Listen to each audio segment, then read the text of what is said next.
Good morning student, class BA part third year.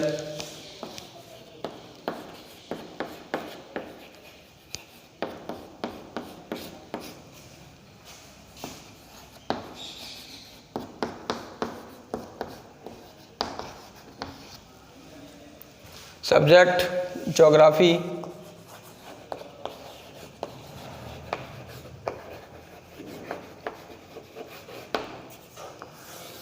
Geography subject के अंतर्गत जो हमारी बुक चल रही है ज्योग्राफी ऑफ इंडिया,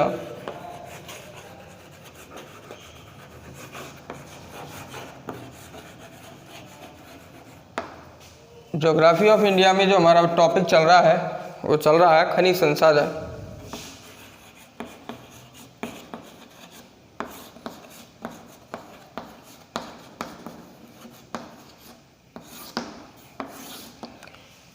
खनिज संसाधन टॉपिक के अंतर्गत हमने सबसे पहले खनिज की परिभाषा को समझा, खनिजों के प्रकारों को देखा और खनिजों के प्रकारों के अंतर्गत धात्विक खनिज, अधात्विक खनिज और ईंधन खनिज, इन तीनों ही खनिजों के हमने उदाहरण सहित, एग्जाम्पल सहित जो है इनका वर्णन देखा।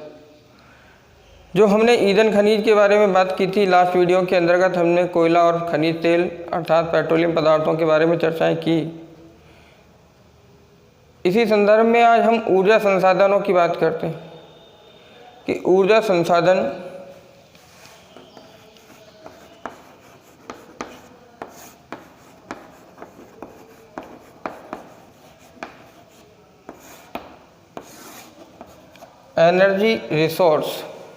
एनर्जी रिसोर्स ऐसे संसाधन हैं जिनसे हम ऊर्जा की प्राप्ति करते हैं।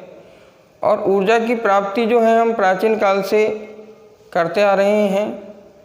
तो ऊर्जा के संसाधनों को हमने दो भागों में व्यक्त किया है, परंपरागत ऊर्जा संसाधन और गैर परंपरागत ऊर्जा संसाधन। परंपरागत ऊर्जा संसाधन जिसके रूप में हमने कोयले को, खनिज तेल को, प्राकृतिक गैस को, जो हमने परंपरागत ऊर्जा संसाधन के रूप में अध्ययन किया। वर्तमान समय में परंपरागत ऊर्जा संसाधनों की धीरे धीरे कमी होने के कारण हमने भारत में 1970 के दशक के बाद इन परंपरागत संसाधनों के अलावा गैर परंपरागत संसाधनों के विकास पर जोर देने का कार्य प्रारंभ किया।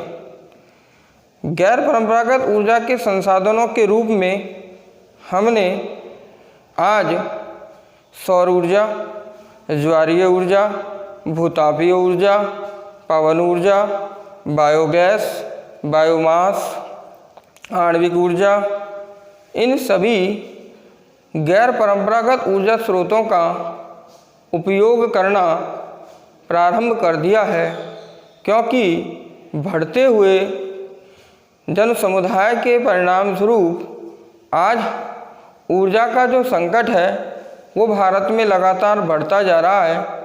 बढ़ती हुई जो हमारी पॉपुलेशन है उसकी बढ़ती हुई जो डिमांड है, इनको पूरा करने के लिए जो हमारी एनर्जी क्राइसिस हो रही है, उस एनर्जी क्राइसिस को दूर करने के लिए हमें परंपरागत ऊर्जा संसाधनों के साथ साथ गैर परंपरागत ऊर्जा संसाधनों की भी विकास की आवश्यकता है। अतः ऊर्जा संसाधन वे संसाधन जिनसे हमें ऊर्जा की प्राप्ति होती है। तो हमने इन ऊर्जा संसाधनों को दो भागों में बांटा है।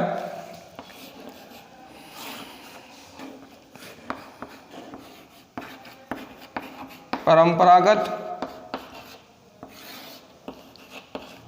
ऊर्जा संसाधन और जो दूसरी कैटेगरी बांटी है वो बांटी है गैर परंपरागत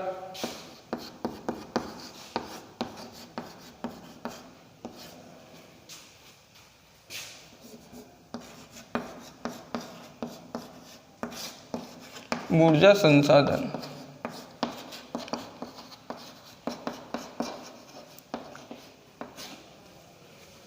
जो हमारे परंपरागत ऊर्जा संसाधन हैं इन परंपरागत ऊर्जा संसाधनों के अंतर्गत हमने कोयला,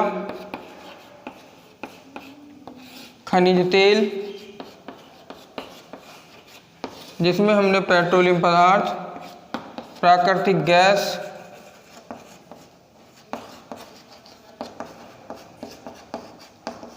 इनको सम्मिलित किया गया है। जबकि हमारे जो गैर परंपरागत ऊर्जा के संसाधन हैं, इन गैर परंपरागत ऊर्जा के संसाधनों के अंतर्गत सौर ऊर्जा, सोलर एनर्जी, पवन ऊर्जा, विंड एनर्जी, भूतापीय ऊर्जा,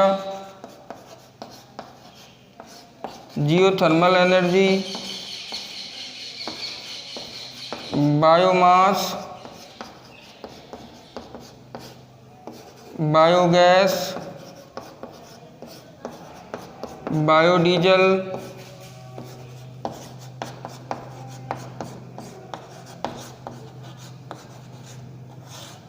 ज्वारीय ऊर्जा,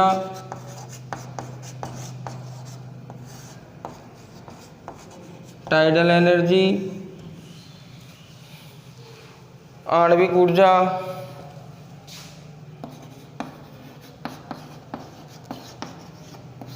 एटॉमिक एनर्जी आदि जो संसाधन हैं, इनका जो है हमने इस गैर परंपरागत ऊर्जा के संसाधनों के अंतर्गत रखा है।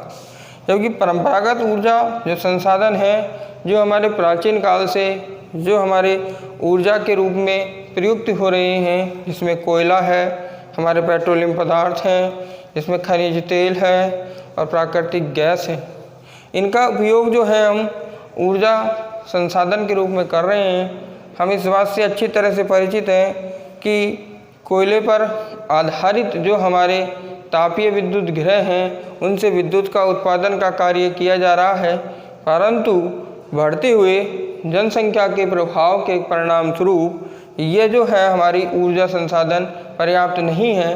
परिणाम स्वरूप आज हमें जो हमारे परंपरागत ऊर्जा संसाधन हैं, उन परंपरागत ऊर्जा संसाधनों के स्थान पर हमने गैर परंपरागत ऊर्जा संसाधनों के विकास पर अहम जोर दिया है। भारत के अंतर्गत 1970 के दशक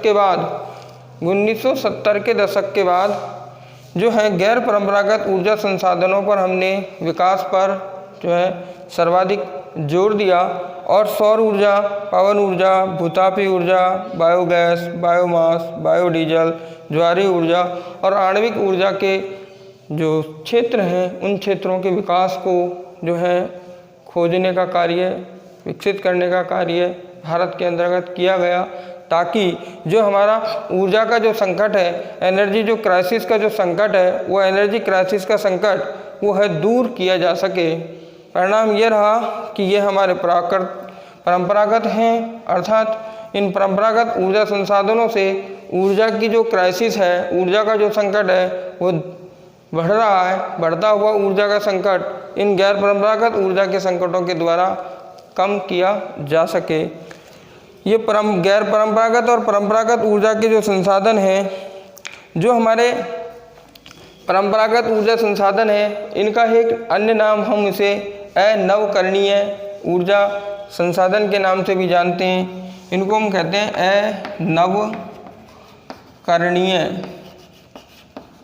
अनवकरणीय ऊर्जा संसाधन, और इनको कहते हैं हम नवकरणीय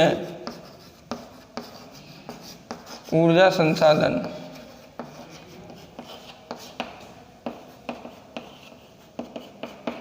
नवकरणीय और अनवकरणीय ऊर्जा संसाधन,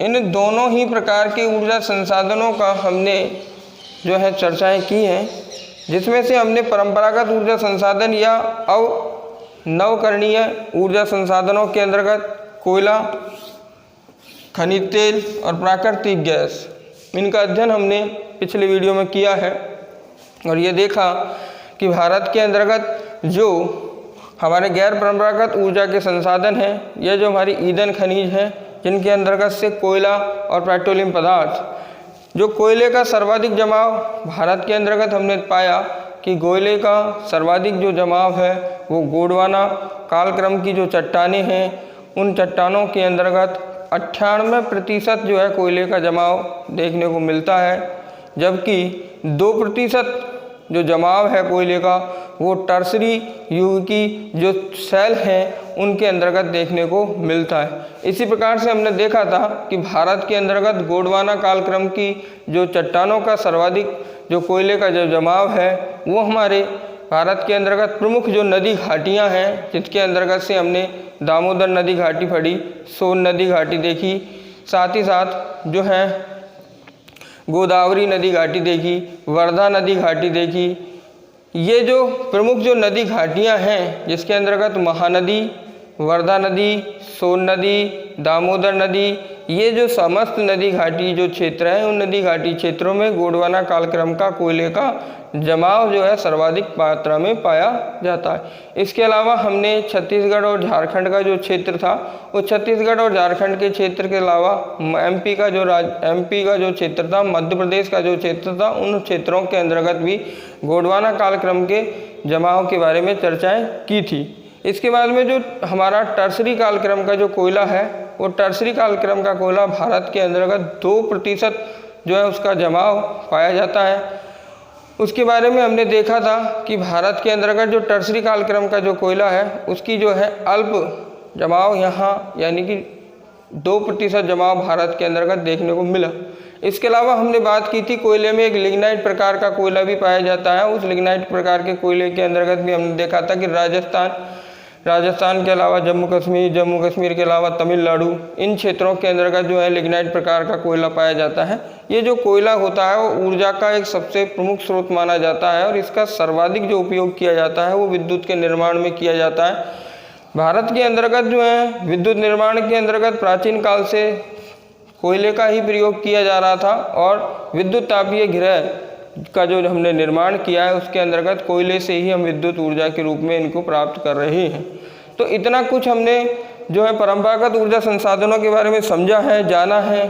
उसके बाद में हमने ये पाया कि जो हमारा पेट्रोलियम पदार्थ है, जिस पेट्रोलियम पदार्थ के अंतर्गत जिसको हमने देखा था पेट्रोलियम जो शब्द है उसका निर्माण जो हुआ है वो कहलाता है सेल ऑयल, अर्थात चट्टानों का तेल। चट्टानों का तेल जो है वो हाइड्रोकार्बन के कंपाउंड होते हैं। पेट्रोलियम पदार्थ जो होते हैं हाइड्रोकार्बन के कंपाउंड होते हैं और इन हाइड्रोकार्बनों के कंपाउंड के अंतर्गत हमने ये पाया कि पेट्रोलियम पदार्थों का जो जमाव है टर्सरी कालीन युग की जो चट्टानें हैं उनके अंतर्गत देखने को मिलता है। जो हमारी परतदार जो चट्टानें हैं उन परतदार चट्टानों के अंतर्गत इस प्रकार के खनिज तेल का भंडारण भारत के अंतर्गत देखने को मिला। और हमने यह भी पाया था कि भारत के अंतर्गत जो खनिज तेलों का जो सर्वप्रथम उत्खनन का कार्य किया गया था भारत में वो असम राज्य में किया गया था और असम राज्य के अंतर्गत जो है डिगबोई जो क्षेत्र था उस डिगबोई क्षेत्र के अंतर्गत जो है खनिज तेलों का उत्खनन का कार्य प्रारंभ किया गया। और असम क्षेत्र के बाद में भारत के अंतर्गत गुजरात का क्षेत्र, राजस्थान का क्षेत्र, साथ ही साथ जो हमारे समुद्र तटीय जो भाग हैं उन समुद्र तटीय क्षेत्रों के अंतर्गत भी हमने खनिज तेलों या पेट्रोलियम पदार्थों का जो है विकास और वहाँ से उत्पादन का कार्य किया, जिसके अंतर्गत से अलियाबेट बेसिन क्षेत्र है और महाराष्ट्र के समीपवर्ती भाग में मुंबई हाई जो हमारा समुद्र तटीय जो क्षेत्र है वहाँ से हम जो है इन खनिज तेलों का या पेट्रोलियम पदार्थों का प्रोडक्शन का कार्य करते हैं। उन्हीं भागों के अंतर्गत जो हमारे खनिज तेल के जो भाग हैं उन्हीं भागों के अंतर्गत जो है प्राकृतिक गैस का भी अपार भंडार देखने को मिलता है और प्राकृतिक गैस भी इन्हीं खनिज तेलों के साथ साथ यहाँ स्थित जो गैस के कुएं हैं उनसे प्राप्त की जाती है। इस तरह से हमने परंपरागत ऊर्जा संसाधनों को भारत के अंतर्गत जाना। परंपरागत ऊर्जा संसाधन अर्थात अनवकरणीय ऊर्जा संसाधन जो एक बार काम में आने के बाद में जो है समाप्त हो जाते हैं, इनका रिसाइकिल नहीं किया जा सकता है, इनका दोबारा उपयोग नहीं किया जा सकता है। परिणाम स्वरूप ये जो हमारे परंपरागत ऊर्जा के संसाधन हैं वो धीरे धीरे घटते जा रहे हैं। परिणाम यह हुआ कि ये परंपरागत ऊर्जा संसाधन हमारी जो आवश्यकता बढ़ रही है उस आवश्यकता के अनुसार ये धीरे धीरे घटते चले जा रहे हैं। तो आने वाले भविष्य के अंतर्गत ये परंपरागत ऊर्जा के संसाधन समाप्त हो जाएंगे। परिणाम स्वरूप हमारी अगली पीढ़ी के लिए इन परंपरागत ऊर्जा संसाधनों के संरक्षण के लिए, कंजर्वेशन करने के लिए हमने इन परंपरागत ऊर्जा संसाधनों के विकास को बरकरार रखने के लिए हमने गैर परंपरागत ऊर्जा संसाधनों का विकास और खोज करने का कार्य प्रारंभ किया। और भारत के अंतर्गत 1970 के दशक के बाद हमने इन गैर परंपरागत ऊर्जा संसाधनों का जो है विकास और खोज का कार्य शुरू किया, जिसमें से हमारे गैर परंपरागत ऊर्जा के संसाधनों से आज हम जो हमारी ऊर्जा का जो संकट है, जो हमारी एनर्जी जो क्राइसिस है, उस एनर्जी क्राइसिस को कम करने के लिए गैर परंपरागत ऊर्जा के संसाधनों का प्रयोग धीरे धीरे प्रारंभ कर रहे हैं, शुरू कर रहे हैं, जिससे कि हमारी जो भारत के अंतर्गत जो विद्युत की जो खपत है वो हमारे इन गैर परंपरागत ऊर्जा संसाधनों के द्वारा पूरी की जा सकती है। तो गैर परंपरागत ऊर्जा संसाधनों के अंतर्गत आज हम सबसे पहले इनके परिचय के बारे में जानेंगे कि किस प्रकार की एनर्जी कहाँ से प्राप्त होती है और उसका क्या उपयोग किया जाता है।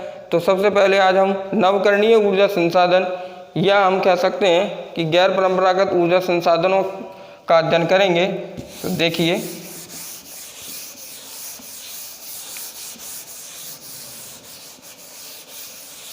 इस नवकरणीय या गैर परंपरागत ऊर्जा संसाधनों में सबसे पहली जो है हमारी है, जो हमारा नवकरणीय या गैर परंपरागत ऊर्जा संसाधन है, उसमें सबसे पहला जो ऊर्जा का जो स्रोत आता है वो आता है सौर ऊर्जा, सोलर एनर्जी।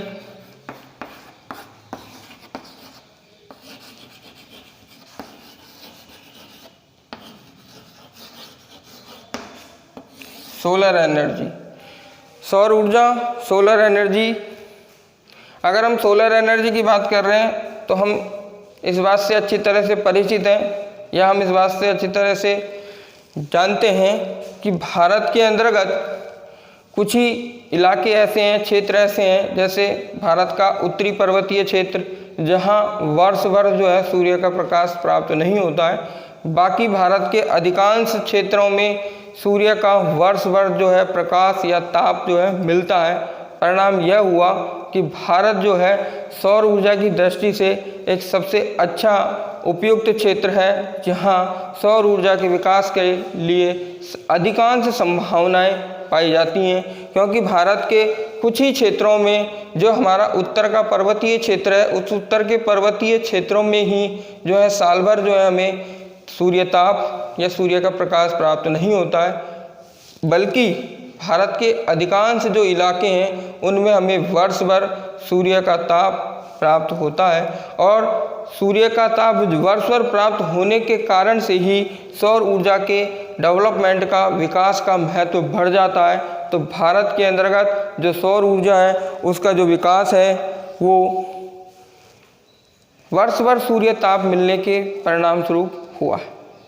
अब इस सौर ऊर्जा का उपयोग भारत के अंतर्गत किस रूप में किया जाता है, तो हम इस बात से अच्छी तरह से परिचित हैं कि सोलर एनर्जी का प्रयोग भारत के अंतर्गत सबसे पहले विद्युत उत्पादन के रूप में किया जाता है, विद्युत के रूप में किया जाता है। साथ ही साथ जो हमारे पानी को हीट करने का कार्य होता है, पानी को गर्म करने का कार्य होता है, खाना बनाने का कार्य होता है और साथ ही साथ पंपिंग करने का कार्य होता है। ये सारी सौर ऊर्जा का उपयोग जो है हम खाने पकाने के अंतर्गत, पानी को गर्म करने के अंतर्गत, विद्युत के उत्पादन के अंतर्गत जो हम इसका सौर ऊर्जा का उपयोग कर सकते हैं। साथ ही साथ हमने इस सौर ऊर्जा का उपयोग हमारे व्यावसायिक स्तर पर तथा हमारे घरेलू जो स्तर हैं उन पे भी इसका कार्य हमने किया है। अब सौर ऊर्जा का जो हम उपयोग कर रहे हैं, जो सौर ऊर्जा का जो हम उपयोग करेंगे, तो उसके लिए कुछ सिस्टम बनाए गए हैं, प्रणालियाँ विकसित की गई हैं। तो भारत के अंतर्गत सौर ऊर्जा के रूप में सौर ऊर्जा के विकास करने के लिए जो केंद्र स्थापित किया गया है, तो भारत के अंतर्गत सौर ऊर्जा का जो उत्पादन का जो एक सेंटर पॉइंट बनाया गया है वो हमारा ग्वाला पहाड़ी क्षेत्र बनाया गया है। तो अपन लिख सकते हैं इसको कि भारत में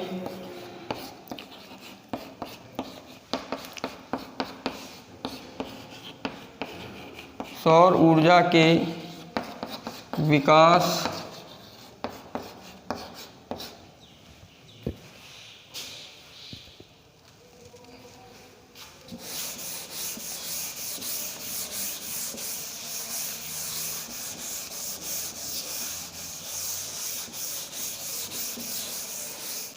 भारत में सौर ऊर्जा के विकास एवं अनुसंधान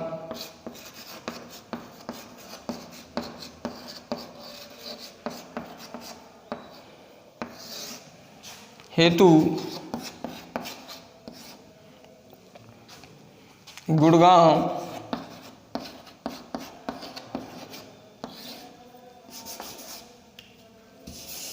ग्वाला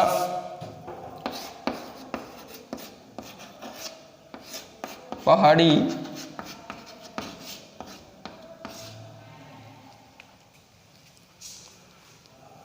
में केंद्र की स्थापना की है।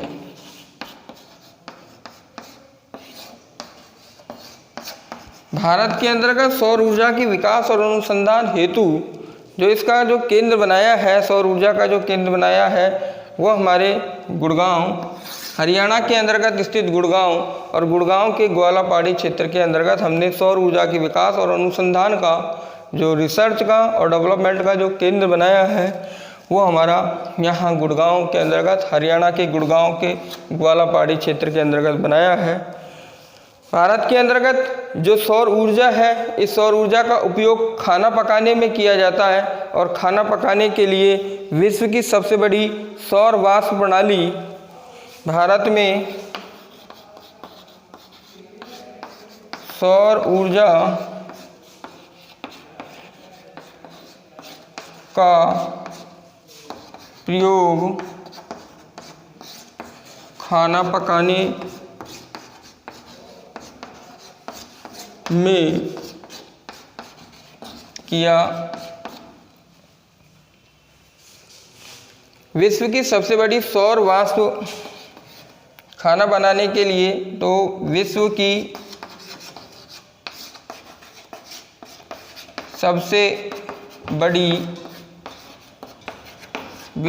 सबसे बड़ी सौर वाष्प प्रणाली आंध्र प्रदेश में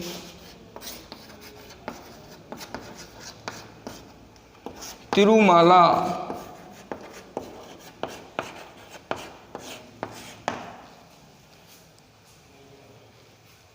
में स्थापित की है।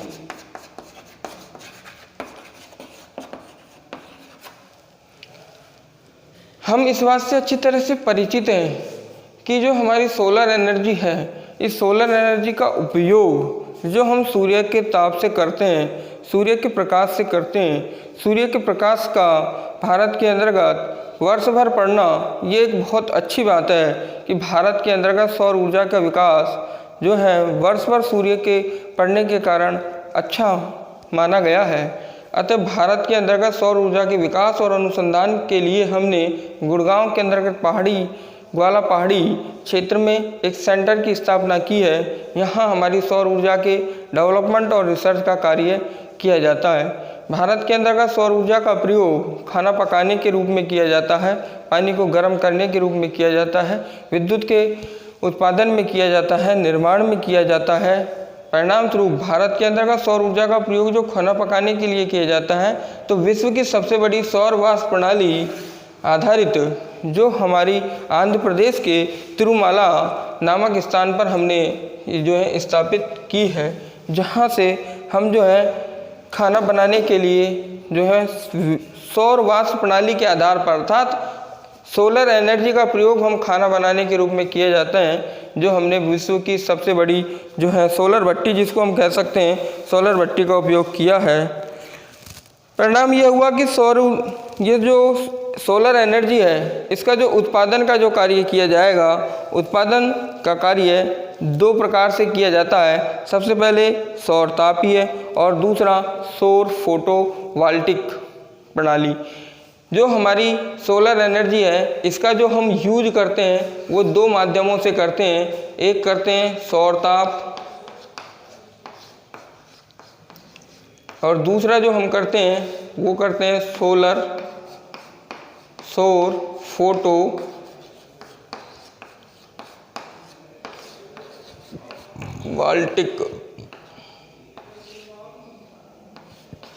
वोल्टिक प्रणाली। सोलर तापीय प्रणाली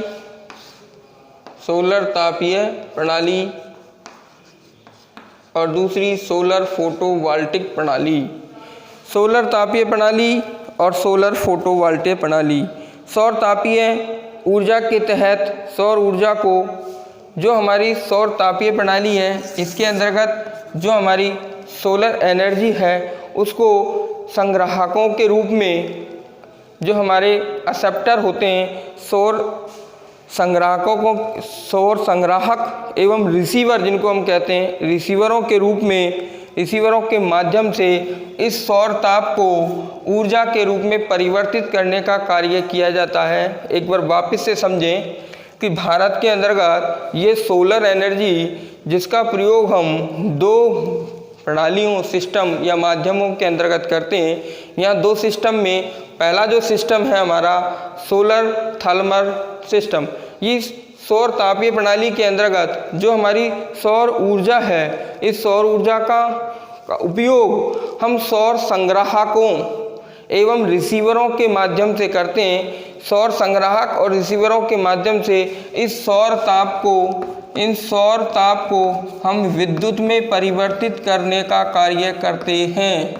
सौर ताप को विद्युत में परिवर्तित कर देते हैं। इस प्रणाली के अंतर्गत जो हमारी सोलर तापीय प्रणाली है, इस सोलर तापीय प्रणाली में सौर ऊर्जा को विशेष संग्राहक एवं रिसीवरों के माध्यम से इस सौर ऊर्जा को, इस सौर ताप को विद्युत के रूप में परिवर्तित करने का कार्य किया जाता है। जबकि जो हमारी दूसरी प्रणाली है, उस दूसरी प्रणाली के अंतर्गत सौर फोटोवोल्टिक प्रणाली, इस प्रणाली के अंतर्गत सौर फोटोवोल्टिक प्रणाली के अंतर्गत तकनीकों के माध्यम से, टेक्नोलॉजी के माध्यम से, तकनीकों के माध्यम से इस सौर ताप को विद्युत में परिवर्तित किया जाता है। सौर ताप को विद्युत में परिवर्तित करने का कार्य किया जाता है। सौर फोटोवोल्टिक प्रणाली के अंतर्गत इस सौर ताप को तकनीकी माध्यम से, टेक्नोलॉजी के माध्यम से, बैटरी जिनको हम कहते हैं, सोलर बैटरियों के माध्यम से इस सोलर ताप को हम विद्युत में परिवर्तित करने का कार्य करते हैं। हमने अब तक यह समझा कि जो हमारी सोलर ऊर्जा है, जो हमारी सोलर एनर्जी है, उस सोलर एनर्जी को हम दो सिस्टम में, दो माध्यमों से इसका हम उपयोग करते हैं। जो हमारा पहला सिस्टम है वो पहला सिस्टम सौर तापीय प्रणाली है। सौर तापीय प्रणाली के अंतर्गत जो हमारी सौर ताप होता है, उस सौर ताप को रिसीवरों के माध्यम से, संग्राहकों के माध्यम से हम इस सौर ताप को विद्युत में परिवर्तित करने का काम करते हैं। यह हमारा पहला सिस्टम है। जबकि हमारा जो दूसरा सिस्टम है सौर ऊर्जा को, जो दूसरा सिस्टम सौर फोटोवोल्टिक प्रणाली है, इस सौर फोटोवोल्टिक प्रणाली में हम सौर ताप को तकनीकी माध्यम से, टेक्नोलॉजी के माध्यम से हम विद्युत में परिवर्तित करने का कार्य करते हैं। और इन दोनों ही प्रणालियों का जो प्रयोग किया जाता है वो हमारे सौर तापीय प्रणाली के आधार पर जो प्रयोग किया जाता है, जो उसका उपयोग किया जाता है सोलर एनर्जी का, वो हमारे पानी को गर्म करने में, विद्युत के उत्पादन में जो है इसका उपयोग किया जाता है। जबकि सौर फोटोवोल्टिक प्रणाली के माध्यम से जो हमारी सोलर एनर्जी का प्रयोग किया जाता है, उसका प्रयोग हम घरों में, उसका प्रयोग हम सड़कों पे, उसका प्रयोग हम अस्पतालों में, उसका प्रयोग हम दूरसंचार प्रणालियों में भी कर सकते हैं। तो इनका उपयोग जो है वो हम अलग अलग माध्यमों के अंतर्गत इस सोलर एनर्जी का प्रयोग हम करते हैं। भारत के अंतर्गत ये जो सोलर प्रणाली जो हमने विकसित की है, इस सोलर ऊर्जा के आधार पर भारत के अंतर्गत हमने गुजरात क्षेत्र में, भारत के गुजरात क्षेत्र में अगर हम देखें तो भारत के गुजरात क्षेत्र में हमने कच्छ ज़िले में सौर तालाब का निर्माण किया है। अगला बिंदु अगर हम देखें तो भारत के अंतर्गत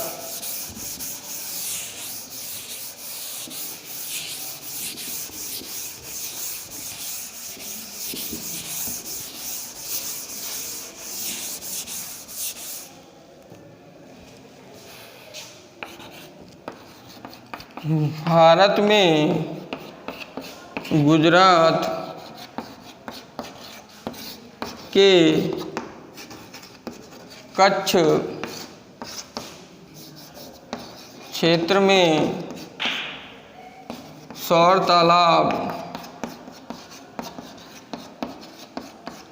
का निर्माण किया गया है।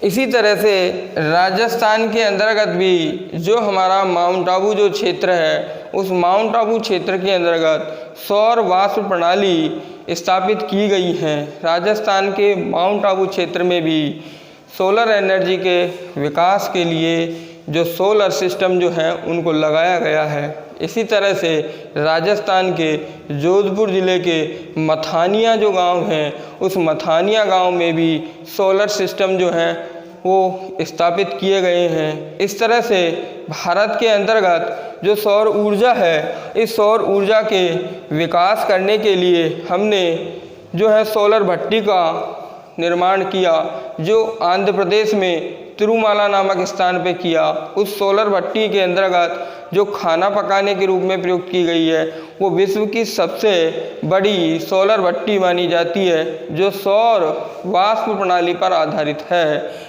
इसी तरह से भारत के गुजरात के जो कच्छ का जो क्षेत्र है, भुज जो ज़िला है, उस भुज के क्षेत्र के अंतर्गत कच्छ का जो भाग है, उसमें जो भुज जो क्षेत्र है, उस भुज क्षेत्र में जो हमने सोलर तालाब का निर्माण किया है। और इसी तरह से राजस्थान के अंतर्गत माउंट आबू के अंतर्गत सोलर जो है प्रणालियाँ स्थापित की हैं। साथ ही साथ जोधपुर ज़िले के अंतर्गत मथानिया गांव के अंतर्गत सोलर प्रणालियों का जो है विकास का कार्य किया जा रहा है। इस तरह से देश में सोलर फोटोवोल्टिक जो प्रणाली है उसका प्रयोग जो है यहाँ सोलर फोटोवोल्टिक प्रणाली के आधार पर प्रकाश के रूप में, लाइट के रूप में इनका प्रयोग किया जा रहा है। मैंने आपको पहले भी बताया था कि सोलर फोटोवोल्टिक प्रणाली सौर ताप को टेक्नोलॉजी के माध्यम से विद्युत में बदलने का काम करती है। इस तरह से सोलर फोटोवोल्टिक प्रणाली का प्रयोग प्रकाश के रूप में, विद्युत के रूप में किया जा रहा है। भारत के अंतर्गत इस सौर ऊर्जा के विकास के लिए, सोलर एनर्जी के डेवलपमेंट के लिए कुछ स्थानों को चुना गया है, जहां पर सौर ऊर्जा के विकास की संभावना ज़्यादा से ज़्यादा है, जिसमें से जम्मू कश्मीर का लद्दाख का क्षेत्र है। साथ ही साथ राजस्थान का जो पश्चिमी मरुस्थलीय जो भाग है, साथ ही साथ जो हमारा पूर्वोत्तर राज्य हैं, साथ ही साथ जो हमारा पश्चिम बंगाल का सुंदरबन वन का जो डेल्टाई क्षेत्र है, उन राज्यों के अंतर्गत, साथ ही साथ छत्तीसगढ़ राज्य का जो हमारा बस्तर जो ज़िला है, उन भागों में, साथ ही साथ मध्य प्रदेश के झाबुआ तथा जो है झारखंड राज्य, इन क्षेत्रों का हमने चुनाव किया गया है, जहां हमें सौर ऊर्जा के विकास की संभावना या सौर प्रणालियों को स्थापित करने की जो है आवश्यकता है।